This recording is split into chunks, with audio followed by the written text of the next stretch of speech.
Hello everyone, welcome to my channel all about biology and this is Jyoti Verma.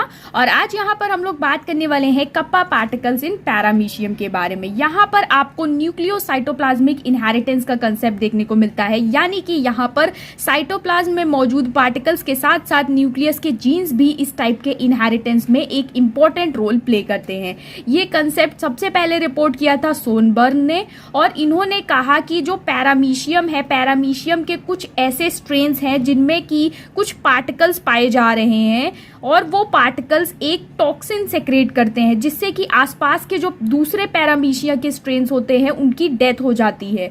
तो इन्होंने ऐसे strains जिसमें कि वो पार्टिकल्स प्रेजेंट है जो कि टॉक्सिन प्रोड्यूस करते हैं उनको कहा किलर स्ट्रेन, और ऐसे पैरामीशियम जिनमें कि वो पार्टिकल्स मौजूद नहीं थे उनको कहा सेंसिटिव स्ट्रेन। अब यहाँ पर सोनबर्ग ने जो पार्टिकल्स थे उनको नाम दिया कापा पार्टिकल्स। तो यहाँ पर ये जो कापा पार्टिकल्स है ये टर्म सोनबर्ग ने दिया था, लेकिन बाद में जब और रिसर्च हुई उसके बाद ये पता चला कि एक्चुअली में ये कापा पार्टिकल्स एक तरीके का बैक्टीरिया है जो कि पैरामीशियम के साइटोप्लाज्म में पाया जाता है, और ये बैक्टीरिया, इसका नाम है सेडीबैक्टर टीनियोस्पाइरलिस। इसकी अलग अलग स्पीशीज भी है, बट ये वाला जो बैक्टीरिया है इसको रिपोर्ट किया गया है पैरामीशियम ऑरिलिया की स्पीशीज में, और ये एक तरीके का ग्राम नेगेटिव इंडोसिम्बायोटिक बैक्टीरिया है। यानी कि जिस पार्टिकल को हम कापा पार्टिकल समझ रहे थे वो एक्चुअली में एक तरीके का बैक्टीरिया है जो कि पैरामीशियम के साइटोप्लाज्म में पाया जाता है।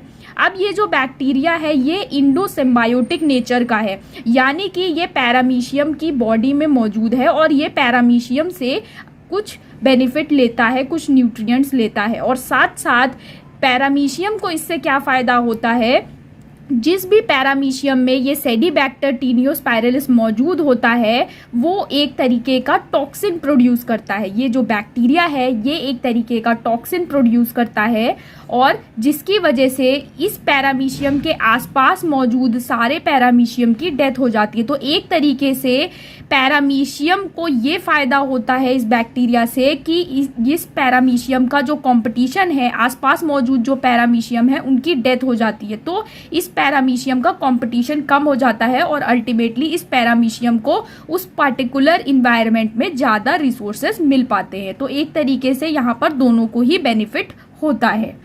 पैरामीशियम के ऐसे स्ट्रेन जिसमें कि कापा पार्टिकल्स प्रेजेंट होते हैं उन्हें हम किलर स्ट्रेन कहते हैं, क्योंकि कापा पार्टिकल्स की वजह से ऐसे पैरामीशियम एक तरीके का टॉक्सिन प्रोड्यूस करते हैं सराउंडिंग मीडियम में, जिसे कि उस वक्त पैरामीसिन कहा जाता था। और ये जो टॉक्सिन है ये एक तरीके का लीथल टॉक्सिन है जो कि दूसरे पैरामीशियम के लिए हानिकारक है। तो ऐसे पैरामीशियम जिनमें कि कापा पार्टिकल्स प्रेजेंट नहीं है और जिनकी उस टॉक्सिन की वजह से डेथ हो सकती है उन्हें हम सेंसिटिव स्ट्रेन के नाम से जानते हैं। और किलर स्ट्रेन्स खुद इस टॉक्सिन की चपेट में क्यों नहीं आते हैं, क्योंकि किलर स्ट्रेन एक तरीके का एंटीडोट प्रोटीन प्रोड्यूस करते हैं जिससे कि खुद उस पैरामीशियम को कोई भी प्रभाव नहीं पड़ता है उस टॉक्सिन का। अब जब आप इस टॉपिक के बारे में और थोड़ा सा रिसर्च करोगे और रिसर्च आर्टिकल्स को रेफर करोगे तो आपको ये पता चलेगा कि यहाँ पर ये जो बैक्टीरिया है सेडीबैक्टर टीनियोस्पाइरलिस, इसमें एक तरीके का स्ट्रक्चर मौजूद होता है जिसे कहा जाता है आर बॉडी। और इस आर बॉडी को तब देखा गया जब इस बैक्टीरिया का फेज कॉन्ट्रास्ट माइक्रोस्कोपी किया जा रहा था, यानी कि फेस कॉन्ट्रास्ट माइक्रोस्कोपी के द्वारा जब इसको देखा गया तो पता चला कि इस बैक्टीरिया में एक स्ट्रक्चर मौजूद है, प्रोटीनेशियस रिबन लाइक स्ट्रक्चर मौजूद है जिसे आर बॉडी कहा जाता है। आर बॉडी की प्रेजेंस और एब्सेंस के बेसिस पर इस बैक्टीरिया को दो कैटेगरीज में डिवाइड किया जा सकता है, एक है ब्राइट्स और दूसरा है नॉन ब्राइट्स। ऐसे बैक्टीरिया जिसमें कि आर बॉडी प्रेजेंट है उन्हें ब्राइट्स कहा गया, क्योंकि फेस कॉन्ट्रास्ट माइक्रोस्कोपी के दौरान ये एक ब्राइट अपीयरेंस देते हैं। जबकि ऐसे बैक्टीरिया जिसमें कि आर बॉडी एब्सेंट है उन्हें नॉन ब्राइट्स कहा गया, क्योंकि फेस कॉन्ट्रास्ट माइक्रोस्कोपी के दौरान उनसे कुछ ऐसा व्यू नहीं आता। सो यहाँ पर हम देख लेते हैं कि किस तरीके से किलर पैरामीशियम की वजह से सेंसिटिव पैरामीशियम की डेथ होती है। तो आप यहाँ पर बेसिकली देख सकते हो कि यहाँ पर ये जो पैरामीशियम है ये किलर पैरामीशियम है, क्योंकि इसके पास वो बैक्टीरिया मौजूद है जिसे हम सेडीबैक्टर टीनियोस्पाइरलिस के नाम से जानते हैं या फिर जिसे हम कप्पा पार्टिकल्स भी कहते हैं। तो यहाँ पर इस पैरामीशियम के पास कप्पा पार्टिकल्स मौजूद हैं और उस कप्पा पार्टिकल के पास आर बॉडी भी मौजूद है यहाँ पर। तो होता क्या है, इस पैरामीशियम की बॉडी से ये जो बैक्टीरिया है, ये जो कप्पा पार्टिकल है, ये थोड़ा थोड़ा करके रिलीज होता रहता है सराउंडिंग मीडियम में। और यहाँ पर ख़ास बात ये है कि ये जो पैरामीशियम है जिसमें कि ये कप्पा पार्टिकल्स प्रेजेंट है, ये टॉक्सिन के अगेंस्ट रेजिस्टेंट होता है। अब होता क्या है, जब भी इस पैरामीशियम की बॉडी से कप्पा पार्टिकल बाहर निकलता है और ये सेंसिटिव पैरामीशियम की बॉडी में जाता है, तो यहाँ पर सेंसिटिव पैरामीशियम की बॉडी में जाने पर एक फूड वैक्यूल का फॉर्मेशन हो जाता है सेंसिटिव पैरामीशियम की बॉडी में। तो ये जो कप्पा पार्टिकल है, इसके चारों ओर एक फूड वैक्यूल बन जाता है। अब यहाँ पर क्या होता है, यहाँ पर सेंसिटिव पैरामीशियम के बॉडी में कुछ चेंजेस होते हैं और अल्टीमेटली होता क्या है, जो आर बॉडी है जिसके बारे में हमने आपको पहले बताया, वो आर बॉडी यहाँ पर अनफोल्ड हो जाती है टेलीस्कोप लाइक मैनर में, जिसकी वजह से ये जो फूड वैक्यूल है या जो वैक्यूल है ये बर्स्ट हो जाता है और अल्टीमेटली आर बॉडी और जो बैक्टीरिया है उसमें मौजूद टॉक्सिन रिलीज हो जाता है, जिसकी वजह से जो सेंसिटिव पैरामीशियम है उसकी डेथ हो सकती है, उसको पैरालिसिस हो सकती है, कोई भी केस यहाँ पर हो सकता है और ये डिपेंड करता है टॉक्सिन के नेचर पर। तो इस तरीके से आप यहाँ पर देख सकते हो कि यहाँ पर किलर पैरामीशियम सेंसिटिव पैरामीशियम को इस तरीके से इम्पैक्ट करता है और अल्टीमेटली आप देखो कि कितना अच्छा मैकेनिज्म है ये, कि जो पैरामीशियम है किलर वाला, उसकी बॉडी में भी वही बैक्टीरिया मौजूद है लेकिन वो उस टॉक्सिन के अगेंस्ट रेजिस्टेंट है, और जबकि दूसरा पैरामीशियम है उसकी बॉडी में जब वो बैक्टीरिया जाता है तो वो अनफोल्ड हो जाता है, उसकी आर बॉडी अनफोल्ड हो जाती है और टॉक्सिन रिलीज हो जाता है। सो कितना अच्छा मैकेनिज्म यहाँ पर आप देख सकते हो कि किस तरीके से जो किलर पैरामीशियम है उसको ये बैक्टीरिया बेनिफिट करता है और सेंसिटिव पैरामीशियम को ये हार्म पहुँचाता है। तो ये चीज़ आपको मालूम होनी चाहिए कि किस तरीके से आर बॉडी यहाँ पर टॉक्सिन डिलीवरी सिस्टम का वर्क कर रही है। हालांकि अभी तक यहाँ पर इस चीज़ पर रिसर्च जारी है, आर बॉडी के बारे में और जानकारी इकट्ठा की जा रही है और इससे जो टॉक्सिन बनता है, अलग अलग तरीके के टॉक्सिन और उसके इम्पैक्ट पर अभी भी रिसर्च चल रही है। तो ये इन्फॉर्मेशन आपको मालूम होनी चाहिए। कोई भी स्ट्रेन किलर स्ट्रेन है या सेंसिटिव स्ट्रेन है, ये दो बातों पर निर्भर करता है, एक साइटोप्लाज्म में मौजूद कप्पा पार्टिकल्स पर और दूसरा न्यूक्लियस में मौजूद डोमिनेंट जीन के पर। तो यहाँ पर जो भी किलर स्ट्रेन होगा उसमें कप्पा पार्टिकल्स भी प्रेजेंट होंगे और उसके साथ साथ उसके न्यूक्लियस में डोमिनेंट जीन के प्रेजेंट होगा, या तो होमोजाइगस कंडीशन में कैपिटल के या फिर हेट्रोजाइगस कंडीशन में कैपिटल के स्मॉल के, दोनों कंडीशंस होनी चाहिए, तभी कोई स्ट्रेन किलर स्ट्रेन कहलाएगा। सो माना जाता है कि ये जो डोमिनेंट जीन के है ये बेसिकली कप्पा पार्टिकल्स को सस्टेन करने के लिए रिस्पॉन्सिबल है, कप्पा पार्टिकल्स की मेंटेनेंस और रेप्लिकेशन के लिए ये डोमिनेंट जीन के बहुत ज़रूरी माना जाता है। तो इसलिए जिस भी स्ट्रेन में ये डोमिनेंट जीन के प्रेजेंट होता है, चाहे होमोजाइगस या फिर हेट्रोजाइगस कंडीशन में, तो वहाँ पर कप्पा पार्टिकल्स रह सकते हैं, वहाँ पर कप्पा पार्टिकल्स का मेंटेनेंस और रेप्लिकेशन पॉसिबल है। इसलिए यहाँ पर आपको दोनों ही कंडीशंस चाहिए होंगी किसी भी स्ट्रेन के किलर स्ट्रेन होने के लिए। तो यहाँ पर अगर हम बात करें सेंसिटिव स्ट्रेन की, तो सेंसिटिव स्ट्रेन के केस में कप्पा पार्टिकल्स प्रेजेंट नहीं होते हैं, और अगर हम जीन्स की बात करें तो यहाँ पर मोस्टली आपको रेसेसिव कंडीशन देखने को मिलती है, स्मॉल के और कुछ केसेस में आपको कैपिटल के स्मॉल के या फिर कैपिटल के वाली कंडीशन भी सेंसिटिव स्ट्रेन के केस में देखने को मिल सकती है, जैसा कि अभी हम आपको बताएंगे भी जब हम यहाँ पर कॉन्जुगेशन वाले स्टेप्स देखेंगे। अब हम यहाँ पर बात कर लेते हैं कि जब आप किलर और सेंसिटिव स्ट्रेन को कॉन्जुगेट कराते हो तो क्या रिजल्ट्स आते हैं, सोनबर्ग ने क्या रिजल्ट्स रिपोर्ट करे उसके बारे में अब हम देखते हैं। तो ये जो कॉन्जुगेशन हुआ है ये लैब कंडीशंस में पॉसिबल है, क्योंकि अगर नेचुरल सेटिंग्स में देखें तो ये जो किलर स्ट्रेन है ये सेंसिटिव स्ट्रेन को किल कर देगा। तो लैब कंडीशंस में एक प्रॉपर कंट्रोल्ड कंडीशंस में ये कॉन्जुगेशंस कराए गए हैं और यहाँ पर दो डिफरेंट केसेस हैं, दोनों को हम यहाँ पर देखते हैं। पहला केस हमारा ये है कि यहाँ पर एक किलर स्ट्रेन है। किलर स्ट्रेन होने के लिए हमने आपको बताया कि दो कंडीशंस इंपॉर्टेंट है, एक कप्पा पार्टिकल्स और दूसरा कैपिटल जीन के। यहाँ पर ये सेंसिटिव स्ट्रेन है और इसके पास जो जीन्स है वो है स्मॉल के। इन दोनों के बीच में जब कॉन्जुगेशन होता है लेस देन 3 मिनट्स के लिए, 3 मिनट से कम समय के लिए जब इन दोनों के बीच में कॉन्जुगेशन होता है, तो ऐसी कंडीशन में क्या होता है, सिर्फ और सिर्फ जो न्यूक्लियस के जीन्स हैं उनका ही एक्सचेंज हो पाता है इस केस में। सो जब कॉन्जुगेशन यहाँ पर लेस देन 3 मिनट्स के लिए होगा तो सिर्फ जेनेटिक कंटेंट का ही एक्सचेंज होगा। आप देख सकते हो यहाँ पर ये जो जीन्स हैं उनका ही एक्सचेंज देखने को आपको यहाँ पर मिल रहा है। अब इसके बाद जो कॉन्जुगेशन के बाद जो पैरामीशिया सेपरेट होते हैं उन्हें हम एक्स कॉन्जुगेट्स के नाम से जानते हैं। और आप यहाँ पर देख सकते हो कि यहाँ पर जीन्स का एक्सचेंज हुआ है लेकिन साइटोप्लाज्म का एक्सचेंज नहीं हुआ है। तो आपको यहाँ पर ये किलर स्ट्रेन देखने को मिल रहा है और ये सेंसिटिव स्ट्रेन देखने को मिल रहा है।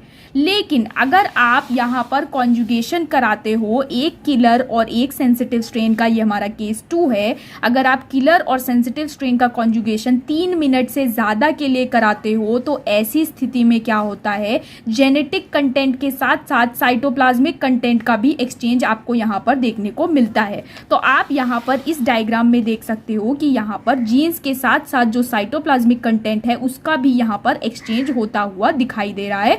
और अल्टीमेटली क्योंकि यहाँ पर साइटोप्लाज्म का एक्सचेंज हो रहा है तो इस वाली सेल में भी कप्पा पार्टिकल जा रहे हैं। और अल्टीमेटली आप यहाँ पर देख सकते हो कि यहाँ पर आपको दोनों ही पैरामीशिया किलर स्ट्रेन वाले देखने को मिलेंगे क्योंकि दोनों में ही कप्पा पार्टिकल मौजूद है और दोनों में ही कैपिटल जीन के भी मौजूद है। तो यहाँ पर ये दोनों केसेस हैं जब कॉन्जुगेशन लेस देन 3 मिनट्स के लिए होता है तो सिर्फ जेनेटिक कंटेंट का एक्सचेंज होता है, और जब कॉन्जुगेशन मोर देन 3 मिनट्स के लिए होता है तो ऐसी स्थिति में जीन्स के साथ साथ साइटोप्लाज्म का भी एक्सचेंज होता है, और जिसकी वजह से दोनों में ही आपको किलर स्ट्रेन वाली कंडीशन देखने को मिलेगी। तो इसी को हम न्यूक्लियोसाइटोप्लाज्मिक इनहेरिटेंस कहते हैं क्योंकि यहाँ पर न्यूक्लियस के साथ साथ साइटोप्लाज्म का भी प्रॉपर रोल है। सो यहाँ पर अब हम देख लेते हैं कि इन एक्स कॉन्जुगेंट्स में जब ऑटोगैमी की प्रोसेस होती है तो हमें क्या रिजल्ट देखने को मिलता है। ऑटोगैमी की अगर हम बात करें तो ऑटोगैमी एक ऐसा डिवीजन है जिसमें कि जो सिंगल सेल होता है वही डिवाइड करता है, और वो सिंगल सेल डिवाइड होने के बाद 2 सेल्स बनाता है, और अल्टीमेटली यहाँ पर होमोजाइगोसिस की कंडीशन देखने को मिलती है डॉटर सेल्स में। यानी कि आप देख सकते हो ये एक पैरामीशियम है, ये डिवाइड करता है और डिवीजन के दौरान इसके जो जीन्स हैं ये भी रेप्लिकेट होंगे जैसा कि आपको मालूम ही है। तो डिवीजन के बाद जब ये सेल यहाँ पर सेपरेट होगा तो एक सेल में कैपिटल के वाली कंडीशन आएगी और दूसरे में स्मॉल के वाली कंडीशन आएगी। इसी को हम ऑटोगैमी के नाम से जानते हैं, जिसमें कि एक सिंगल सेल डिवाइड करता है और अल्टीमेटली जो इंडिविजुअल्स होते हैं उनमें आपको होमोजाइगस कंडीशन देखने को मिलती है। तो यहाँ पर अगर हम बात करें इस वाले पैरामीशियम की, तो जब इसमें ऑटोगैमी होगी तो 2 सेल्स बनेंगे और ये जो पेरेंट है इसके साइटोप्लाज्म में कप्पा पार्टिकल्स मौजूद हैं, तो ये जो है कप्पा पार्टिकल्स दोनों ही सेल्स को देगी। लेकिन जैसा कि हमने आपको अभी पहले बताया कि 2 कंडीशंस जरूरी हैं किसी भी स्ट्रेन के किलर या सेंसिटिव होने के लिए। आप यहाँ पर देख सकते हो ये वाला जो पैरामीशिया है इसके पास कैपिटल के कंडीशन मौजूद है और इसको इसके पेरेंट से कप्पा पार्टिकल्स भी मिले हुए हैं। तो यहाँ पर कैपिटल के होने की वजह से इस सेल में कप्पा पार्टिकल्स रेप्लिकेट कर पाएंगे, वो मेंटेन रहेंगे, उनका नंबर मेंटेन रहेगा और अल्टीमेटली ये स्ट्रेन किलर स्ट्रेन रहेगा। लेकिन अगर हम बात करें इस वाले पैरामीशियम की तो इसको भी अपने पेरेंट से कप्पा पार्टिकल्स मिले होंगे, लेकिन यहाँ पर रेसेसिव कंडीशन में जीन्स मौजूद है जिसकी वजह से यहाँ पर कप्पा पार्टिकल्स का नंबर मेंटेन नहीं रह पाएगा और अल्टीमेटली ये स्ट्रेन सेंसिटिव स्ट्रेन बन जाएगा। क्योंकि हमने आपको पहले ही बताया है कि कैपिटल जीन के बहुत ही ज़्यादा इंपॉर्टेंट है कप्पा पार्टिकल्स के रेप्लिकेशन और उनकी मेंटेनेंस के लिए। अब जब यहाँ पर कैपिटल जीन के मौजूद ही नहीं है तो कप्पा पार्टिकल्स जो पेरेंट से मिले हैं उनका नंबर धीरे धीरे डिक्रीज होने लगेगा और अल्टीमेटली यहाँ पर ये सेल कप्पा पार्टिकल्स को मेंटेन नहीं कर पाएगी और आपको यहाँ पर सेंसिटिव कंडीशन देखने को मिलेगी। अब अगर हम बात करें इस वाले सेल की, इस वाले सेल में जब ऑटोगैमी की प्रोसेस होती है तो आप देख सकते हो ये सेल डिवाइड करेगी, इससे 2 सेल बनेंगे और यहाँ पर होमोजाइगस कंडीशन आपको देखने को मिलेगी। यानी कि जब ये जो जीन्स हैं ये रेप्लिकेट करेंगे ऑटोगैमी के दौरान तो यहाँ पर कैपिटल के का एक और जीन बनेगा कैपिटल के और स्मॉल के का एक और कॉपी बनेगा स्मॉल के। डिवीजन के दौरान। लेकिन जब ये सेल सेपरेट होगा तो यहाँ पर होमोजाइगस कंडीशन आपको डॉटर सेल्स में देखने को मिलेगी, यानी कि कैपिटल के वाला जीन कैपिटल के वाले के साथ एक सेल में आ जाएगा और स्मॉल के वाला जीन स्मॉल के वाले के साथ दूसरे सेल में चला जाएगा। तो आपको यहाँ पर ऑटोगैमी की प्रोसेस के बाद होमोजाइगस कंडीशन देखने को मिलेगी। अब क्योंकि यहाँ पर ये जो पेरेंट सेल है इसके साइटोप्लाज्म में कप्पा पार्टिकल्स मौजूद नहीं है, इसलिए आपको यहाँ पर डॉटर सेल्स में भी कप्पा पार्टिकल्स देखने को नहीं मिल रहे हैं। जीन्स की अगर हम बात करें तो आपको यहाँ पर कैपिटल के कंडीशन तो देखने को मिल रही है, लेकिन यहाँ पर कप्पा पार्टिकल्स ही नहीं है, तो वो मेंटेन कैसे होंगे, वो रेप्लिकेट कैसे होंगे। तो इस वजह से यहाँ पर कैपिटल के वाली कंडीशन होने के बाद भी ये स्ट्रेन सेंसिटिव स्ट्रेन है, क्योंकि यहाँ पर कप्पा पार्टिकल एक भी कप्पा पार्टिकल नहीं है। कम से कम एक कप्पा पार्टिकल तो यहाँ पर चाहिए ही उसके रेप्लिकेशन के लिए या उसको मेंटेन रखने के लिए। इस वजह से आपको यहाँ पर सेंसिटिव कंडीशन देखने को मिल रही है। दूसरे वाले केस की अगर हम बात करें तो यहाँ पर आपको स्मॉल के वाली कंडीशन देखने को मिल रही है। और दूसरी बात, यहाँ पर कप्पा पार्टिकल्स भी पेरेंट सेल से नहीं मिले हैं, क्योंकि पेरेंट सेल में भी कप्पा पार्टिकल्स एब्सेंट है। तो इसलिए आपको ये दोनों स्ट्रेन्स भी सेंसिटिव स्ट्रेन देखने को मिलेंगे। अब हम बात कर लेते हैं यहाँ पर अपने दूसरे केस की। इसमें आप देख सकते हो दोनों किलर पैरामीशिया हैं। और जीन्स की अगर हम बात करें तो यहाँ पर आपको कैपिटल के स्मॉल के वाली कंडीशन देखने को मिल रही है। अब इस सेल में जब ऑटोगैमी होगी, ये सेल डिवाइड करेगी, यहाँ पर दो सेल्स बनेंगे और अल्टीमेटली ऑटोगैमी के बाद होमोजाइगस कंडीशन आएगी, यानी कि कैपिटल के एक साथ होगा, स्मॉल के एक साथ होगा। ये पेरेंट है, इसके पास कप्पा पार्टिकल्स मौजूद है, तो ये अपने दोनों डॉटर सेल्स को कप्पा पार्टिकल्स वाला साइटोप्लाज्म कंट्रीब्यूट करेगी। लेकिन यहाँ पर ये जो पैरामीशिया है इसके पास कैपिटल के जीन है, जिसकी वजह से ये जो कप्पा पार्टिकल्स हैं इनका नंबर मेंटेन रह पाएगा, क्योंकि ये जो कैपिटल के जीन है माना जाता है कि ये जीन कप्पा पार्टिकल्स के रेप्लिकेशन और उनके मेंटेनेंस के लिए रिस्पॉन्सिबल है। तो यहाँ पर ये वाला जो स्ट्रेन है ये तो किलर कंडीशन में ही रहेगा, लेकिन ये वाला जो स्ट्रेन है इसके पास भी कप्पा पार्टिकल्स पेरेंट से आए होंगे, लेकिन यहाँ पर ये जो जीन है ये रेसेसिव कंडीशन में है, स्मॉल के है, जिस वजह से ये सेल कप्पा पार्टिकल्स को मेंटेन नहीं कर पाएगी और अल्टीमेटली ये स्ट्रेन आपको सेंसिटिव स्ट्रेन यहाँ पर देखने को मिलेगा। दूसरे केस की अगर हम बात करें तो यहाँ भी आपको सेम कंडीशन देखने को मिलेगी। जब इस वाले पैरामीशियम में ऑटोगैमी होगी तो दो सेल्स बनेंगे और यहाँ पर आपको होमोजाइगस कंडीशन देखने को मिलेगी, यानी कि कैपिटल के स्मॉल के। यहाँ पर भी पेरेंट सेल से दोनों सेल्स में कप्पा पार्टिकल्स आए होंगे, लेकिन उसका मेंटेन रह पाना ये डिपेंड करेगा जीन के पर। तो यहाँ पर क्योंकि कैपिटल जीन के प्रेजेंट है जो कि डोमिनेंट कंडीशन में है, जो कि कप्पा पार्टिकल्स के रेप्लिकेशन और मेंटेनेंस के लिए जरूरी है, तो इस वाले पैरामीशियम में कप्पा पार्टिकल्स रह पाएंगे और यहाँ पर आपको किलर स्ट्रेन देखने को मिल रहा है। जबकि दूसरे वाले पैरामीशियम की अगर हम बात करें तो यहाँ पर कप्पा पार्टिकल्स पेरेंट से मिले तो होंगे, बट यहाँ पर वो मेंटेन नहीं रह पाए होंगे, उनका नंबर मेंटेन नहीं रह पाया होगा, क्योंकि यहाँ पर स्मॉल के वाली कंडीशन मौजूद है। तो इसलिए आपको यहाँ पर ये सेंसिटिव स्ट्रेन देखने को मिल रहा है। तो इस तरीके से आप यहाँ पर देख सकते हो जब इन एक्स कॉन्जुगेंट्स में ऑटोगैमी होती है तो आपको किस टाइप का रिजल्ट देखने को मिलता है। और ये रिजल्ट बेसिकली डिपेंड करेगा दो चीजों पर, कप्पा पार्टिकल्स की प्रेजेंस पर और इसके साथ साथ डोमिनेंट जीन के पर। दोनों कंडीशंस होनी चाहिए, तभी कोई भी स्ट्रेन किलर स्ट्रेन कहलाएगा। ये बात आपको पता होनी चाहिए। अब यहाँ पर हम इसके कंक्लूजन की अगर बात करें तो आप ये कंक्लूड कर सकते हो कि जब शॉर्ट ड्यूरेशन के लिए कॉन्जुगेशन होता है तो उस वक्त साइटोप्लाज्मिक एक्सचेंज नहीं हो पाता है, लेकिन जो जीन्स हैं उनका एक्सचेंज यहाँ पर हुआ है। तो इस केस में आपको किलर और सेंसिटिव दोनों ही स्ट्रेन देखने को मिलते हैं, जैसा कि आपको यहाँ पर देखने को मिले थे। जब कॉन्जुगेशन लेस देन 3 मिनट्स के लिए हुआ था, सिर्फ जेनेटिक एक्सचेंज हुआ था, तो आपको किलर भी मिला था और आपको सेंसिटिव स्ट्रेन भी मिला था। जबकि जब जो कॉन्जुगेशन है वो प्रोलॉन्ग करता है या लंबे समय के लिए होता है, मोर देन 3 मिनट्स के लिए होता है, तो उस केस में जो न्यूक्लियर एक्सचेंज है उसके साथ साथ साइटोप्लाज्मिक एक्सचेंज भी होता है और इसकी वजह से कप्पा पार्टिकल्स किलर स्ट्रेन से सेंसिटिव स्ट्रेन में चले जाते हैं और इसकी वजह से अब वो जो सेंसिटिव स्ट्रेन था वो किलर स्ट्रेन में कन्वर्ट हो जाता है।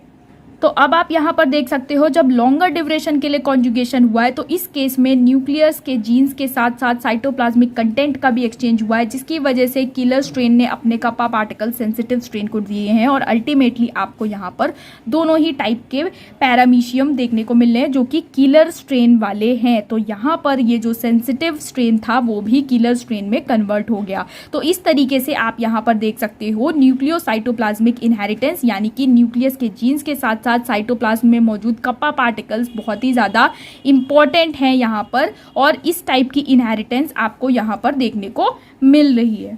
सो आज के लिए इतना ही। अगर आपको वीडियो पसंद आया तो चैनल को सब्सक्राइब करिए, लाइक करिए, शेयर करिए। Thank you so much.